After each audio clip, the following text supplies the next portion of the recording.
سلام به همه دوستای عزیزم، امیدوارم حال همگیتون خوب باشه. من فریدم و با کانال آموزشی با هم در خدمتتون هستم. توی این آموزش دوستان میخوایم در مورد سرعت ویندوزتون با هم صحبت کنیم. برای همتون مطمئنم پیش اومده که وقتی ویندوز رو نصب کردن، مثلا حالا از جایی براتون نصب کردن یا خودتون نصب کردید، ویندوز خیلی سرعت خوب و قابل قبولی داره، اما بعد از یه مدت که میگذره یه سری نرم افزار یا یه سری بازی‌ها رو ما روش نصب میکنیم، میبینیم که کم کم داره سرعتمون افت میکنه. افت سرعت ویندوز یکی از دلایل خیلی مهمش میتونه ویروس باشه. ویروس‌ها به شدت به سرعت ویندوز لطمه وارد میکنن، اما یه وقتایی هست نه شما مطمئنید سیستمتون ویروس نداره ولی این افت سرعت رو دارید. اینجاست که میریم سراغ گزینه دوم. گزینه دوم چیه؟ این که شما بچه‌ها وقتی که یه برنامه رو نصب میکنید، اگر وارد درایو C بشید، توی قسمت پروگرام فایل میبینید که فایل های اون برنامه ها وجود داره. مثلا من الان وقتی که ادوب رو نصب کردم، توی درایو C پوشه پروگرام فایل میبینید که اینجاها نرم افزارهای ادوب رو داره به من نشون میده.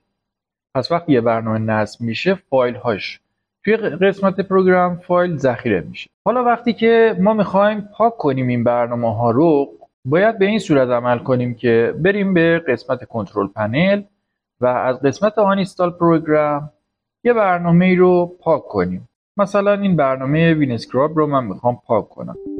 اینجاها یس میزنم و شروع میشه به پاک شدن. خب الان برنامه رو بر من حذف کرد. یا مثلا بذارید موزیلا رو هم پاک کنیم. اینجا الان موزیلا آنینستالش کنم موزیلا رو. خب موزیلا هم پاک شد. اما مشکل کجاست؟ مشکل از اینجایی شروع میشه که اگر شما به ریجستری ویندوزتون برید، توی مثلا قسمت لوکال ماشین، این قسمتی که باز کنید یه قسمت سافت‌ور داره. قسمت سافت‌ور رو من باز میکنم، اینجا رو ببینید الان موزیلا اینجا هست و وقتی که من بازش بکنم یک سری از فایل‌ها و اصطلاحاً ولیوها اینجا وجود داره که هنوز پاک نشده. حالا شما تصور کنید که مدت‌ها دارید برنامه بازی نصب میکنید، پاک میکنید، اما یه سری از فایلاشون توی ریجستری شما باقی مونده و پاک نشده درست، و این به مرور باعث افت سرعت ویندوزتون میشه. اینجاست که ما باید بریم سراغ یه نرم افزار کمکی. یه برنامه وجود داره به اسم Advanced Uninstaller. من این برنامه رو الان نصب میکنم اینجاها. ببینید نصبش به چه صورته. یه ستاپ داره، خیلی ساده است. ستاپش رو اینجاها من اجرا میکنم، نیکس میزنم، میگه یه شورتکات میخواد روی دسکتاپ درست کنه و اونو توی تسکبار من پینگ بکنه. من با هر دوتاش اوکی ام. مجددا نیکس رو میزنم و برنامه به این شکل نصب میشه. اما یه مشکل اینجا به وجود میاد، اونم اینه که اگر دقت کنید الان برنامه بدون اینکه من بخوام خودش باز شد بعد از نصب شدن.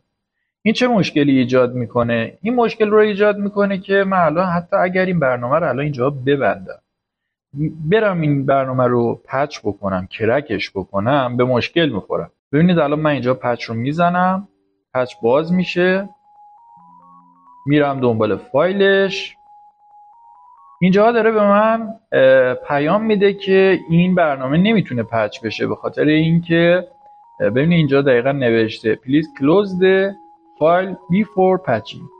یعنی میگه این برنامه بازه هنوز و نمیتونه این برنامه الان کرک بشه.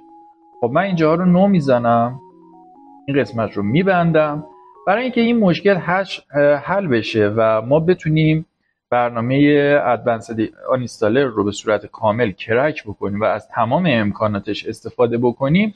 شما اینجا باید کلید کنترل آلت دیلیت رو بزنید و تاسک منیجر رو انتخاب کنید. وقتی که اینجاها باز میشه، ببینید توی همون اولین قسمت برنامه‌هایی که در واقع توی بک‌گراند سی پی یو تون داره در حال اجرا هستش داره نشونش میده. یعنی شاید شما ضبط رو زدید بستید، اما این برنامه هنوز داره کار میکنه و از سی پی یو در واقع داره استفاده میکنه. خب من برای اینکه برنامه رو ببندم روش کلیک میکنم و انتر رو میزنم. الان ببینید از اینجا پاک شد و این برنامه الان دیگه با سی پی یو من کاری نداره. خب من الان میام پچ رو میزنم یس، پچ رو اینجا دوباره مجددا کلیک میکنم، به من میگه آدرس بده که این برنامه کجا نصب شده. بچه‌ها این برنامه توی درایو سی قسمت پروگرام فایل قسمت x86 و توی این قسمت سولیشن اینجاها ادوانس آنستال پروگرام. ببینید این فایل رو الان داره به من نشون میده. این فایل رو من اینجاها روش دبل کلیک میکنم، میگه مجددا به همون آدرس برم، یس میزنم، این بار یه فایل دیگر رو نشون میده، دوباره روی همین کلیک انجام میدم و اینجاها مینویسه پچ دان، یعنی کرک شدنش با موفقیت انجام شده. حالا با خیال راحت من اینجاها برنامه رو میبندم و میرم برنامه ادوانسد اینستالر رو اجرا میکنم. خب بچه‌ها ببینید توی برنامه این قسمت سمت چپ منوی خدمات این برنامه است که توی قسمت اول قسمت جنرال تول اولین گزینش نوشته آنستال پروگرام. اگر این گزینه رو کلیک بکنید تمام برنامه‌ها و بازی‌های روی سیستم شما رو به شما نشون میده. هر چیزی رو که بخواید پاک بکنید دوستان از اینجاها کافیه که بیاید کنارش اینجا تیکش رو بزنید و از این قسمت روبرو آنستال رو کلیک کنید، برنامه پاک میشه. بذارید من ببینم چه برنامه اینجا دارم که بتونم کارمو به هم نریزه. متاسفانه همه نیاز دارم. حالا همین VLC رو پاک میکنم. اینجا الان آنستال رو میزنم یس و اینجا مجددا نکس میزنم، آنستال میکنم، برنامه الان پاک شد، فینیش رو میزنم. دوباره یه قسمت میاد میره الان دنبال اون ریجستریایی میگرده که پاک نشده بود. الان داره سرچ میکنه و هر چیزی که مربوط به این برنامه است رو پیدا میکنه روی سیستم. خب ببینید الان اینجاها 2 تا ولیو پیدا کرده که به این برنامه مرتبطه و جفتش هم تیک خورده. شما اگر نخواهید چیزی پاک بشه تیکش رو بر میدارید، اگر هم که میخواید کامل پاکش کنید که خب تیکش رو میذارید، نکس میزنید و اینجا الان داره به شما میگه فایل ها پاک شده. 2 تا فایل هم از توی ریجستریا پاک شده و اینجا در نهایت دام میزنید. یا مثلا بیاید یه برنامه دیگر امتحان کنید. من روی اینترنت دانلود منیجر کلیک میکنم، این بار آنستال رو میزنم، یس، اوکی. اینجاها رو هم حتی میذارم روی فول و برنامه رو پاکش میکنم. خب اینجا چون میگه باید ریبوت بکنی، یه بار ری استارت بکنی سیستمو، من اینجا رو کنسل میکنم که سیستم ریست نشه و اینجا هم دوباره میاد مثل همون دفعه قبل دنبال تمام فایل هایی میگرده که به این برنامه مرتبطه. ببین یه سری برنامه است و یه سری هم ولیو. خب من اینجا دوباره نکس میکنم، اینجا به من میگه 3 تا ریجستری وجود داشته که به این برنامه مرتبط بوده. خب فایلا رو هم که خود برنامه موقعی که دیدید اجرا شد همونجا خودش فایلاشو پاک کرد. این برنامه هم کمک کرد که ریجستریاش هم پاک بشه. حالا خیلی از برنامه ها هست شما جلوی این دیلیت فایل یه دفعه میبینید مثلا 2000 تا 3000 تا فایل داره و از بازیایی که سنگینه 2000 تا 3000 تا فایل داره که اصلا پاک نشده و این برنامه میاد اونا رو شناسایی میکنه، اونا رو هم براتون پاکش میکنه. و یه چیزی هم که یه موضوعی هم که هست اینجاها میگه یه دونه فایل هم وجود داره که نتونسته پاکش کنه. حالا ما برای این که این فایل ها رو هم از بین ببریم باید چیکار بکنیم؟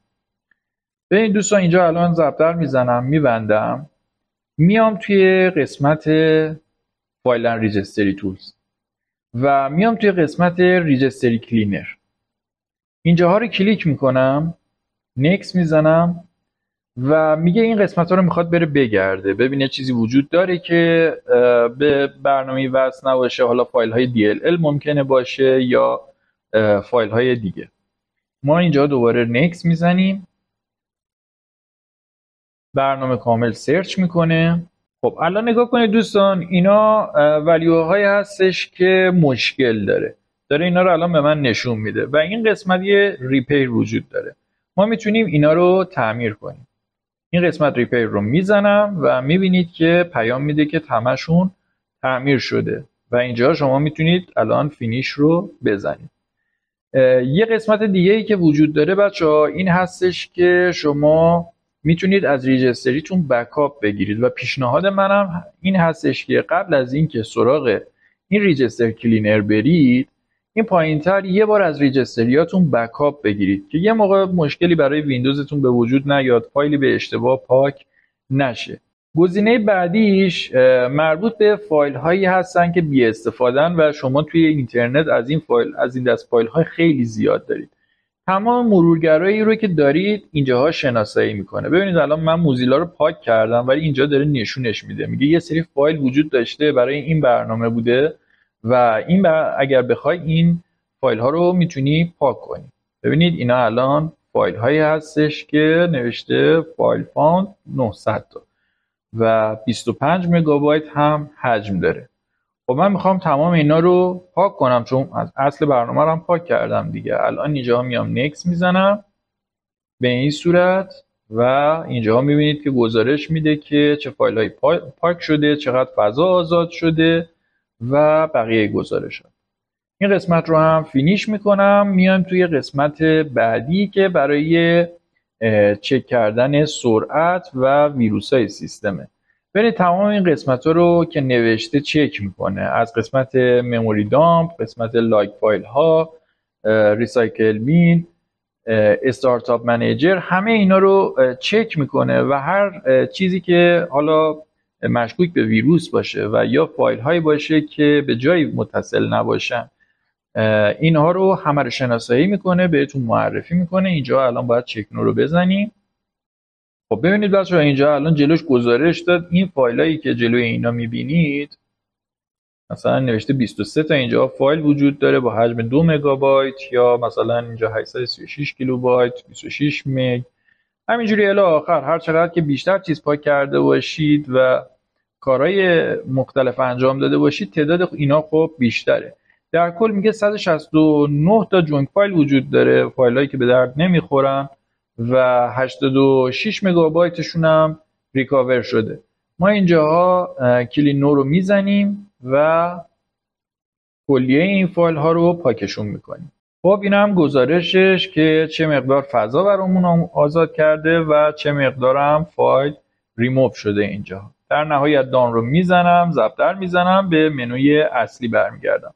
یه برنامه جدیدم درست کرده، ویروس اسکنره که اینو باید دانلودش بکنید. من پیشنهاد نمی کنم به خاطر اینکه خب اگر به پیدا کردن ویروس باشه نرم افزارهای خیلی حرفه‌ای‌تر وجود داره و این برنامه چون جدیده نمیشه نظر داد که چقدر قوی توی این زمینه عمل میکنه.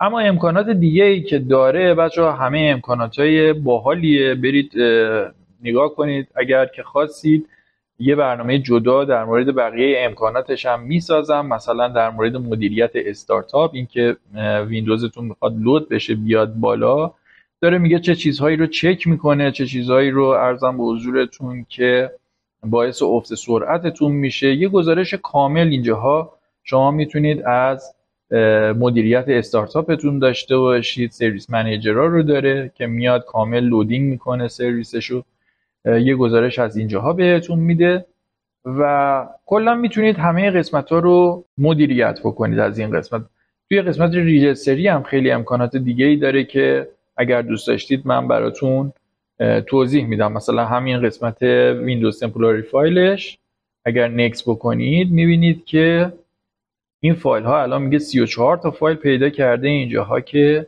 به درد نمیخوره. من اینجا نکس میزنم و میگه که اینقدر براتون فضا آزاد میشه. من یس میزنم و در نهایت اینجاها دان رو نشون میده. فایل فاوند 34 تا اسپیس 174 میگ و در نهایت فینیش. بچه این برنامه فوق العاده سرعت سیستمتون رو بالا میبره. فقط همونطور که گفتم حتما ازش از ریجستریاتون یه بکاپ بگیرید که یه موقع مشکلی پیش نیاد. من تا حالا به مشکلی نخوردم ولی خب پیشنهادم اینه که این کار رو انجام بدید اگر اطلاعاتی دارید روی درایو سی که خیلی براتون مهمه و امیدوارم که از آموزش خوشتون اومده باشه. تا آموزش بعدی، خدا نگهدارتون.